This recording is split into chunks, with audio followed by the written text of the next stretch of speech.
에베소서는 크게 전반부와 후반부로 우리 구분을 해서 볼 수 있습니다. 전반부 1장에서 3장까지는 신학적이고 교리적인 내용을 바울이 먼저 다루는데요.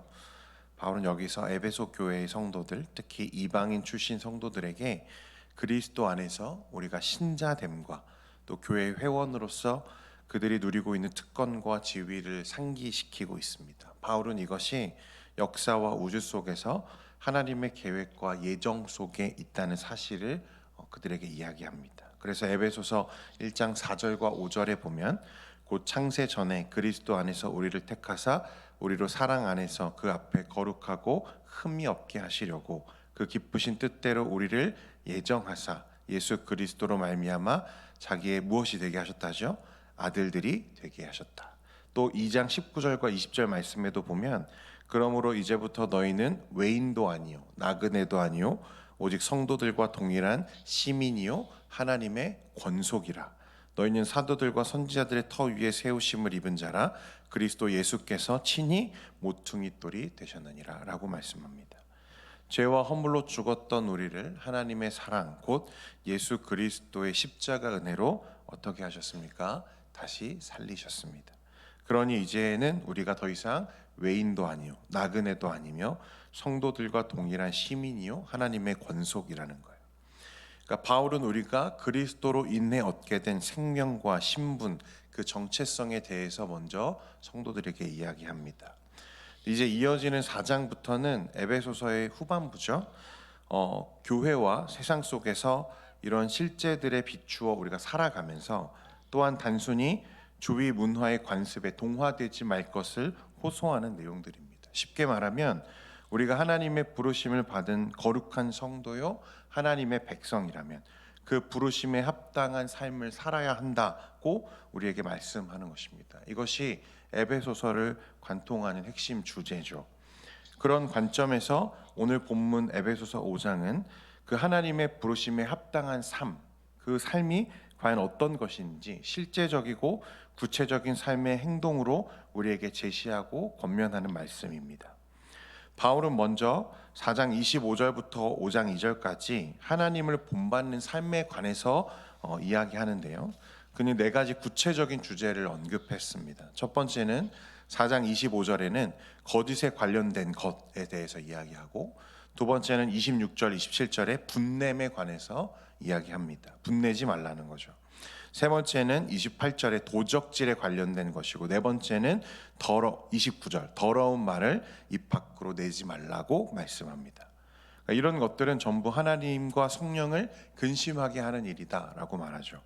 그러면서 이것을 어떻게 맺어지고 있냐면 5장 1절과 2절 말씀 우리 읽지 않았는데 우리 스크린 보시고 같이 함께 읽겠습니다. 시작. 그러므로 사랑을 받은 자녀같이 너희는 하나님을 본받는 자가 되고 그리스도께서 너희를 사랑하신 것 같이 너희도 사랑 가운데서 행하라. 그는 우리를 위하여 자신을 버리사 향기로운 제물과 바울은 뭐라고 말합니까? 하나님을 본받는 자가 되라. 하나님을 본받는 자. 앞서 바울이 이야기한 네 가지 실제적이고 구체적인 어떤 권면들은 여러분 단순한 도덕적인 권면이 아닙니다. 그리고 그렇게 살아야만 우리가 구원받을 수 있어 라고 말하는 게 아니죠.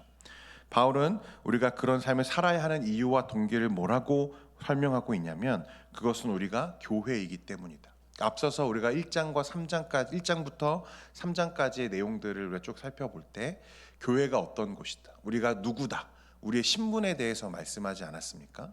그러니까 우리가 이런 삶을 살아야 되는 이유와 동기는 우리가 그런 것들을 행함으로 인해서, 그런 것들을 실천함으로 인해서 우리가 하나님의 구원을 얻어야 된다고 말하는 것이 아니라 우리가 구원받은 자들이기 때문에, 그리스도에게 속한 자들이기 때문에 그렇게 살아야 된다라고 우리에게 말씀하는 거예요. 그러니까 앞에 1장부터 3장까지의 내용과 4장부터 6장까지의 내용은 서로를 어떻게 합니까?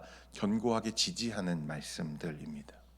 쉽게 말하면 우리가 그리스도에 속하여 사는 이제 그리스도의 몸, 곧 교회이기 때문에 하나님을 본받는 삶을 사는 것이 어떻다는 거죠? 당연하다는 것을 말하는 거예요.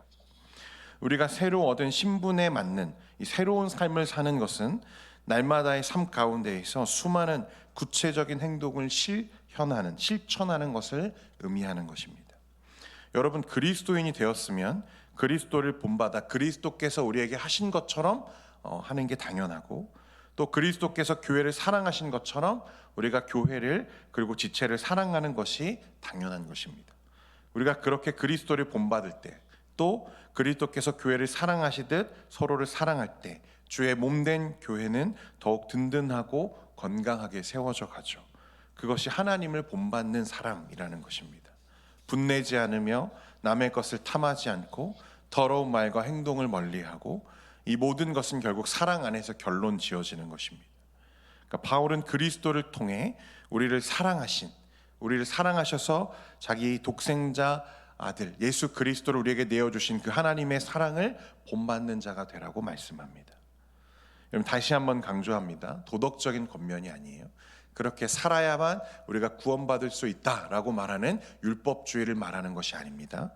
그리스도의 은혜와 사랑을 받은 자라면, 그래서 그렇게 하나님께 부름받은 자라면 그와 같이 사는 것이 마땅하다고 우리에게 이야기하는 거예요. 이런 그 바울의 논증을 한층 더 강화하기 위해서 계속해서 오늘 본문 말씀을 우리에게 이야기합니다. 우리 3절 4절 말씀 같이 한번 읽겠습니다. 시작. 음행과 온갖 더러운 것과 탐욕은 너희 중에서 그 이름조차도 부르지 말라. 이는 성도에게 마땅한 바니라. 누추함과 어리석은 말이나 희롱의 말이 마땅하지 아니하니 오히려 감사하는 말을 하라. 음행, 온갖 더러운 것과 탐욕. 여러분, 이 단어들은요 전부 부부의 관계에서 부부의 관계를 깨뜨리는 외도와 같은 이 성적인 범죄를 일컫는 단어들입니다. 사실 이제 바울의 포커스가 가정으로 지금 이제 클로즈업 되고 있는 중인데요. 이 부분에 대해서는 제가 내일 새벽에 더 설명하겠습니다. 그러니까 바울은 하나님의 자녀라면 이러한 것들의 이름조차 입에 담지 말라고 말하죠. 행위도 죄악이지만 우리가 음행을 한다, 외도를 한다, 이런 범죄를 하는 것도 죄악이지만 그런 것들을 자연스럽게 받아들이는 우리의 말과 그러한 태도조차도 그리스도인에게는 합당하지 않다라고 말합니다. 내가 음행을 직접 저지르지 않는 것만으로는 부족하다는 거예요. 여러분, 바울이 왜 이런 말을 하냐면 당시 에베소 교회에는요 그리스도인, 이제 막 교회에 입문한 이방인 출신 그리스도인들이 생각보다 많았습니다. 그러니까 그들은 예수를 믿어서 내가 구원받는 그 진리, 그 복음을 받아들이긴 했지만 실제로 그리스도인으로서 내가 살아가는 삶에 대해서는 전혀 아는 것이 없는 상태였던 거죠. 그러니까 구원받았지만 내가 예수를 통해 교회에 속하게 되었고 예수님을 따르는 삶을 살게 되었지만 여전히 그 삶에서는 어떤 거죠? 이전의 삶들이 그대로 고스란히 따라가는 옛 사람의 풍습을 그대로 쫓아가고 있는 사람들이 있었던 거예요. 여러분, 그러니까 이제 바울은 그런 사람들에게 뭐라고 말하는 거죠? 하나님의 은혜를 경험한 사람들의 적절한 응답은 무엇이다? 감사다라고 우리에게 말씀하는 거예요. 여러분, 우리가 우리 입에서 나오는 말들, 또 우리의 모습을 돌아보면 우리가 어디에 속해 있는지를 여실히 알게 되죠. 우리의 포지션을 대해서 알게 되는 거예요. 바울은 에베소 교회 성도들에게 이런 불순종하는 자들, 옛 어둠에 있는 자들, 어둠에 있었던 자들, 예전에 우리가 어둠에 속해 있을 때 살았던 삶과 달라져야 된다고 말합니다. 여러분, 그러나 우리가 오해하지 말 것은 이런 행동들, 그러니까 음행이나 더러운 것, 탐욕을 저 불순종하는 자들과 함께 할 때 우리의 구원이 그럼 상실되는가? 하나님께서 우리를 구원하신다는 그 구원이 우리에게 취소될 수 있는가? 여러분, 그런 의미가 아니죠. 우리의 구원은 여러분 결코 취소되는 일이 없습니다. 그런 일은 전혀 가능하지 않죠. 왜 그렇습니까? 우리의 구원은 전적으로 하나님의 은혜에 의존하고 있기 때문에 그렇습니다. 우리의 행위에 따라서 우리가 구원받는 게 아니죠. 그러니까 우리의 행위에 따라서 그것이 취소되는 건 불가능하다는 거예요. 그러나 바울은 오히려 앞에서도 얘기했지만 우리가 이전에 그들과 함께 어둠에 속해 있는 자들이 아니기 때문에, 그곳에 속해 있지 않기 때문에 그들의 행동에 참여해서는 안 된다라고 말하는 거예요. 그러니까 이건 우리의 구원에 관한 문제가 아니라 우리의 정체성, 우리의 소속에 관련된 말입니다. 여러분, 콩 씹은 데에는 뭐가 나야 됩니까? 콩이 나야죠. 그럼 팥 심은 데는 뭐가 나는 게 당연합니까? 여러분, 사과나무에서 배가 열릴 수 있습니까? 없는 거죠. 그리스도에게 속한 자는 그리스도를 본받아서 그리스도를 열매 맺는 것이 당연한 거예요. 그런데 내가 그리스도에게 속했다 하면서 여러분 이 세상의 것들을 열매 맺고 있다, 내 삶에서 그것들이 여전히 나를 좌우하고 있고 주도하고 있다라고 하는 것은 무엇입니까? 우리가 온전히 그리스도에 속하지 않은 것을 말하는 거예요. 그렇기 때문에 그리스도에 속해서 그리스도를 본받는 이 빛에 속한 자녀들은 이제 어둠에 속한 자들, 그러니까 불순종하는 자들과 함께 또 불순종하는 자들처럼 살아서는 된다 안 된다? 안 된다는 거예요. 그래서 오늘 8절부터 10절까지 말씀에 우리 같이 한번 읽겠습니다. 시작. 너희가 전에는 어둠이더니 이제는 주 안에서 빛이라. 빛의 자녀들처럼 행하라. 빛의 열매는 모든 착함과 의로움과 진실함에 있느니라. 주를 기쁘시게 할 것이 무엇인가? 여러분, 우리의 말과 행위는요, 우리의 열매입니다. 열매. 그리스도에 속해서 그리스도 안에서 사는 빛의 자녀들은 무엇을 열매 맺어야 되죠? 오늘 바울이 말하는 대로 착함과 의로움과 진실함이 그 삶에서 맺어져야 돼요. 그것이 주님을 기쁘시게 하는 일이고, 주님의 몸된 교회와 교회됨, 그 또 하나됨을 세워가는 가장 아름다운 순종이 바로 이것입니다.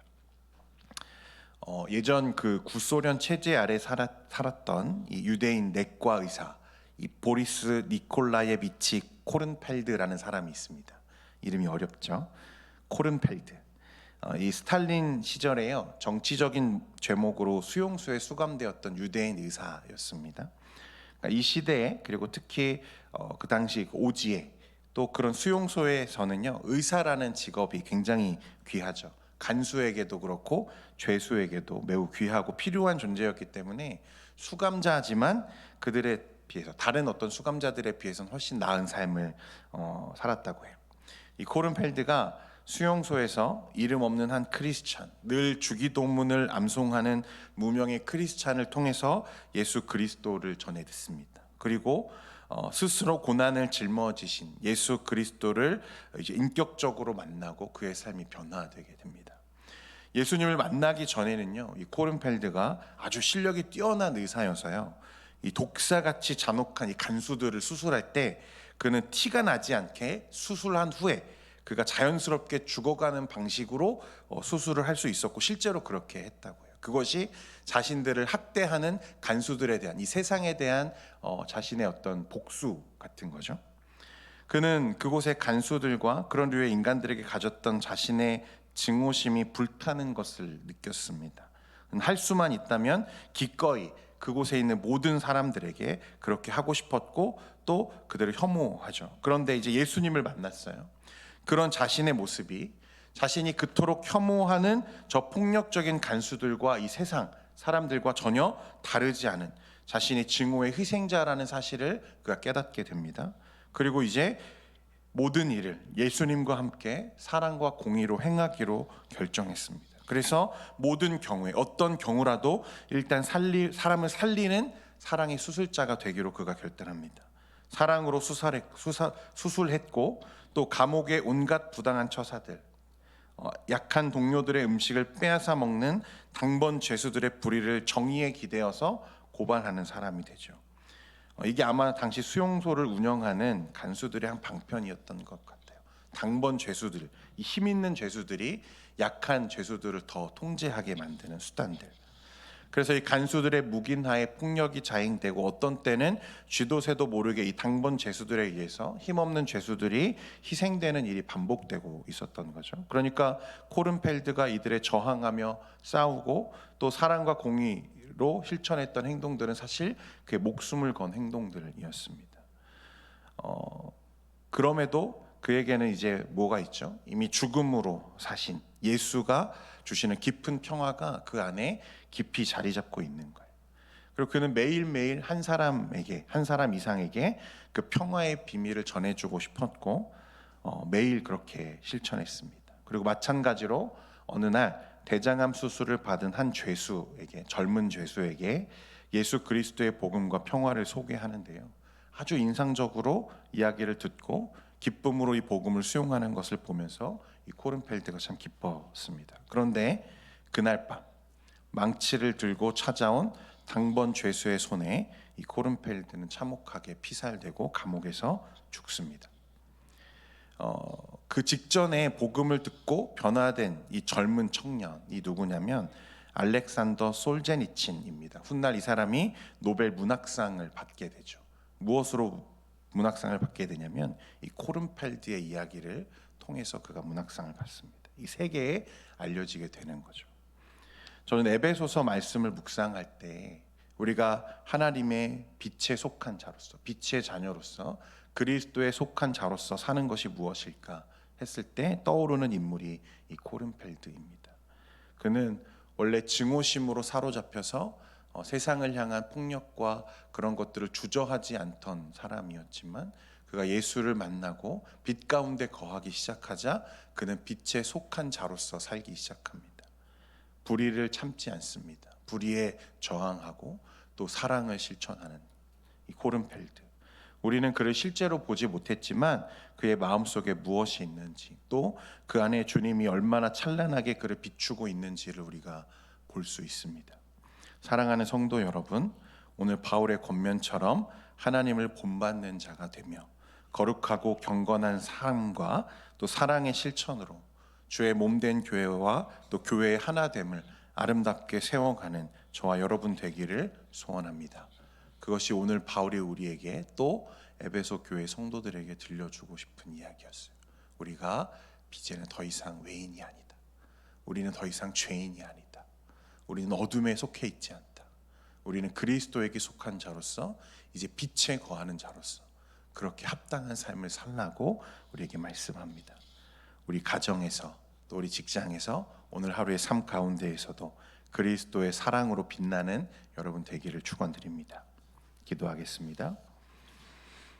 거룩하신 하나님 아버지, 오늘도 우리의 삶을 빛 가운데로 인도하시며 말씀으로 우리를 세우시는 하나님의 은혜에 감사드립니다. 오늘 말씀을 묵상하며 이제 우리가 어디에 속해 있는지, 또 무엇에 우리가 붙잡혀 있는지 우리가 보게 하시고, 또 주님과 함께하는, 또 주님과 함께 살아가는 가운데 하나님 우리의 가정과 일터와 우리 주변의 모든 사람들에게 예수 그리스도의 복음과 말씀과 빛을 비추는 우리의 빛된 자녀들 될 수 있도록 은혜 베풀어 주옵소서. 오늘 하루의 삶 가운데에서도 우리와 함께 하실 줄 믿사오며 예수님의 이름으로 기도합니다. 아멘.